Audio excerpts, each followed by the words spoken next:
Bonjour, je veux aujourd'hui vous parler de Regagnant, un film réalisé et scénarisé par Maxime Govard et Romain Choet.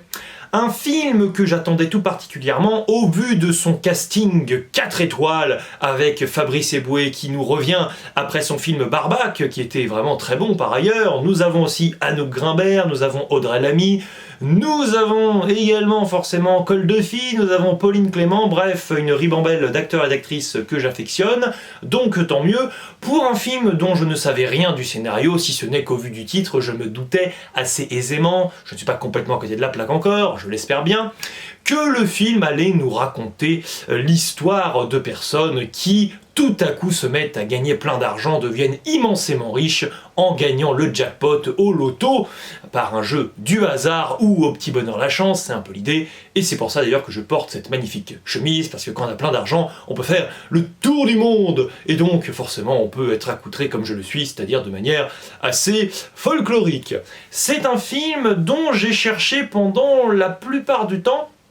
à deviner, moi qui ne le savais pas, qui était à la réalisation. Parce que, en réalité, l'un des réalisateurs de ce film est celui des Crevettes Pailletées. Moi, je n'avais pas vu le premier film, mais j'avais vu la suite, qui m'avait plu, mais vraiment sans plus, et qui était un film surtout extrêmement prévisible. Bon, qui m'avait pas donc emballé plus que ça. Et là, ce qui est assez surprenant, c'est que on ne peut pas reprocher du tout à ce film de vouloir vraiment jouer la carte de la surprise, ou tout du moins, on ne sait jamais vraiment où l'on va avec ce métrage, parce que justement, en essayant de deviner un petit peu au vu du ton du film, au vu de l'écriture, un petit peu qui était à la barre de la réalisation, eh bien je me suis souvent planté. C'est-à-dire que moi, dans un premier temps, je me suis dit, pour ceux qui ont vu les films, tiens, on dirait la réalisatrice du film Mes très chers enfants, avec Bourdon et Balasco, qui était sorti il y a quelques années. Pas du tout, c'est pas elle. Et ensuite, je me suis dit, oula, le film part un peu dans une orientation un peu plus trash, un petit peu plus humour noir si l'on veut, et là je me suis dit ça devient même assez acerbe en termes de message et de critique finalement, donc c'est peut-être même le réalisateur Meurisseux d'Orange Sanguine, mais pas du tout, c'était pas lui non plus. Donc c'est vrai que c'est assez intéressant, il y a un tour de force avec le ton du film qui évidemment est un film comique, il est vendu comme tel, il est marketé ainsi, et c'est un film moi devant lequel j'ai en effet beaucoup rigolé, et dans la salle de cinéma beaucoup de personnes ont rigolé. Il y a plusieurs trames dans ce film, à l'image d'un film comme Selfie, il y a ici 4 trames à suivre. Alors c'est la même idée que Selfie dans la structure, pas du tout dans le contenu même de ce qui nous est ici raconté bien évidemment, mais c'est un film qui au début a beaucoup amusé la salle de cinéma, et on bascule quand même assez vite dans une critique sociétale, bien sûr, critique de l'argent, bien sûr, c'est-à-dire qu'au contact tout à coup de l'argent, on ne peut finalement que changer, mais va-t-on changer en mieux ou en pire ? Je vous laisse réfléchir à la question, mais dans les faits, on ne peut pas savoir soi-même ce qu'on serait capable et susceptible de devenir tant qu'on n'est pas face à cette situation. C'est vraiment le message du film. Et le message du film, c'est que quoi qu'on annonce au moment où on va toucher l'argent, eh bien en réalité,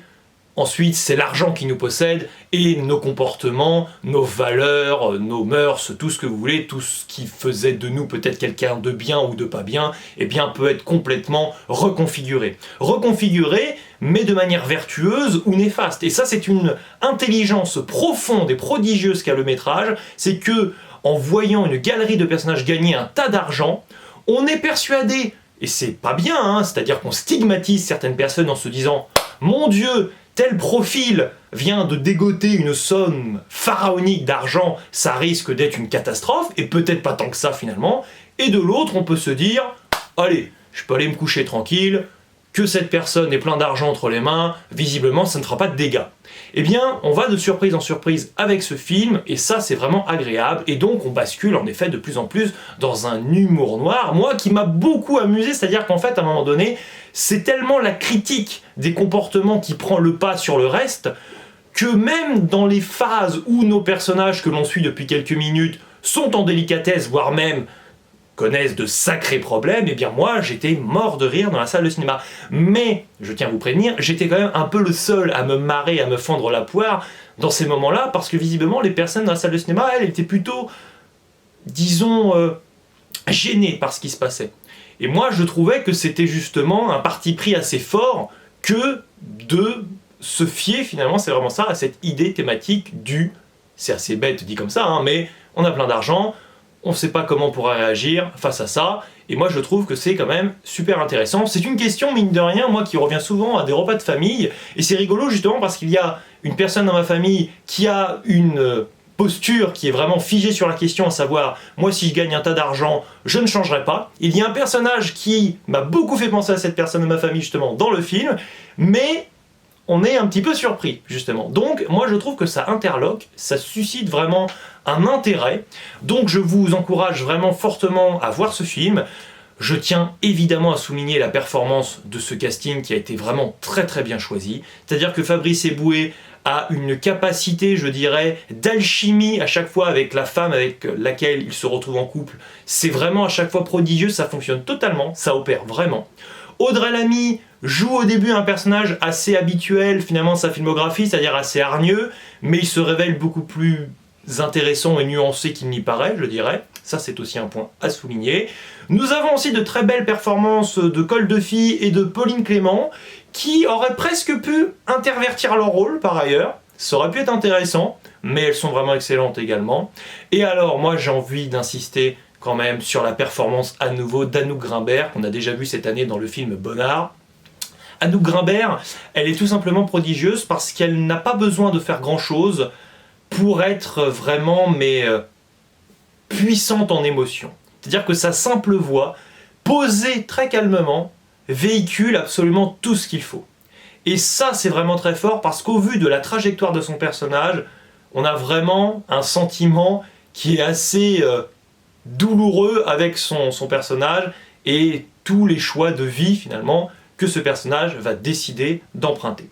Donc vraiment, moi ça m'a plu. La musique du film est extrêmement entêtante, viscérale et répétitive, elle fonctionne vraiment très bien également. Elle a presque des allures de thriller et des fois on aurait presque l'impression, alors qu'il y a beaucoup de voitures quand même mine de rien dans ce film, qu'on pourrait partir dans une sorte de course-poursuite, vraiment c'est ça, un film noir, un policier un petit peu, mais c'est pas forcément l'optique, hein, c'est pas forcément ça, mais c'est quand même une atmosphère qui est assez rigolote et qui fait forcément contrepoids avec certains moments comiques, mais au vu donc, comme je vous le disais, de la réception dans la salle de cinéma du film, visiblement c'est un film qui est plus comique au début que par la suite. Il y a une trame sur laquelle, en termes de comédie, on pourrait se dire « oulala, on va marcher sur des œufs », parce qu'on peut peut-être pas de rire forcément de tout, en tout cas pas n'importe comment. Et là, c'est vrai que c'était un petit peu galère, mais finalement, il faut souligner aussi un point à ce film, c'est que souvent on aurait tendance à vouloir opposer de la bonne mise en scène à la comédie.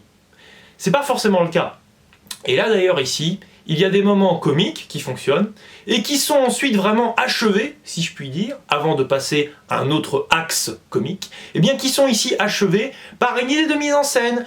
C'est pas forcément grand chose, hein, mais une symbolique sur un objet, sur un instrument particulier, un zoom sur un endroit particulier qui a du sens, qui véhicule quelque chose, et bien mine de rien, c'est plutôt intéressant. Alors après, bon, la comédie, bon, la mise en scène c'est important, mais ce qui est pour moi le plus important dans la comédie, ça reste le rythme. Si on parle de mise en scène, à la rigueur, ce serait plutôt le cadrage, à la rigueur, puisque plus que faire des mouvements absolument faramineux dans tous les sens en termes de mise en scène pour qu'à force, finalement, ça annihile complètement l'effet comique. Mais c'est vrai que, même d'un point de vue formel, le film a des petits moments comme ça qui sont assez marquants. Donc je vous recommande ce film, quelques petits effets spéciaux également, qui ne sont pas extraordinaires par ailleurs, mais bon, le film n'a pas non plus un budget, c'est pas d'une deux, hein, donc forcément il fait ce qu'il peut, et il ne joue pas forcément sur cette carte-là spécifiquement. Mais c'est ça, c'est-à-dire c'est un film qui est comique, mais comique au début, un petit peu bon enfant, mais après on se divise, oh il y a peut-être un peu plus de noirceur qu'on pourrait le penser. C'est un film qui est profondément misanthrope aussi par moments, et même assez souvent, donc c'est un film vraiment qui m'a marqué. Donc cela n'exclut pas certains défauts. Je trouve notamment que comme le film, mine de rien, essaie de s'ancrer dans la réalité, mais qu'il essaie aussi d'être un petit peu fantasque par moments, des fois je dirais que des scènes sont pas très crédibles, ou en termes de dosage, on n'arrive pas très bien à comprendre, parce que c'est pas suffisamment drôle pour qu'on rigole, mais c'est pas non plus suffisamment sérieux pour qu'on soit sûr d'être dans cette réalité et que finalement ça s'abstienne de rire. Donc il y a des moments comme ça où on ne sait pas trop, mais il y a une ambition derrière, et moi je ne peux que le souligner, et que les complimenter, ces réalisateurs et ces scénaristes. Bravo! N'hésitez pas à me dire dans les commentaires ce que vous avez pensé de ce film, et me concernant, il ne me reste plus qu'à vous dire bon loto, ciao, et à la prochaine! Bling bling bling! Les sous!